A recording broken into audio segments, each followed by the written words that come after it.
Video కనుక నచ్చితే ఖచ్చితంగా లైక్ చేయండి. అభి వాళ్ళమ్మ పంతులు గారిని పిలిపిస్తుంది. ఇక పంతులు గారితో ఇలా చెప్తూ ఉంటుంది, దగ్గర లేదన్న మంచి ముహూర్తం ఉంటే చూడండి అనగానే అప్పుడు భాస్కర్ ముహూర్తం దేనికమ్మా అని చెప్పి అడుగుతూ ఉంటే అప్పుడు ఇలా చెప్తూ ఉంటుంది వాళ్ళమ్మ, అఖిల్కి నా మనవరాలు శివానికి ఇద్దరికి ఎంగేజ్మెంట్ చేయడం కోసం ముహూర్తం చూడమంటున్నాను. వాళ్ళ జాతకాల ప్రకారం మంచి ముహూర్తం చూసి పెట్టండి అని చెప్తూ ఉంటుంది. అఖిల్ అయితే షాక్లో చూస్తూ ఉంటాడు, ఏమీ చెప్పలేక.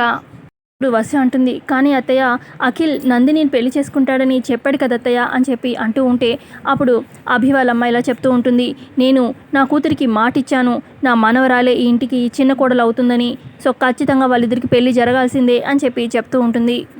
మరోపక్క నందిని అయితే చాలా బాధపడుతూ ఉంటుంది, ఇదేంటి ఇలా జరుగుతుంది అని. ఆ తర్వాత వసు అంటుంది, కానీ ఒక మాట చెప్తాను అత్తయ్య, శివాని అఖిల్కి ఏమాత్రం సెట్ అవ్వదు అని చెప్పి చెప్తూ ఉంటే ఇక అక్కడే ఉన్న దమయంతి శివాని కోపంగా చూస్తూ ఉంటారు వసు వైపు.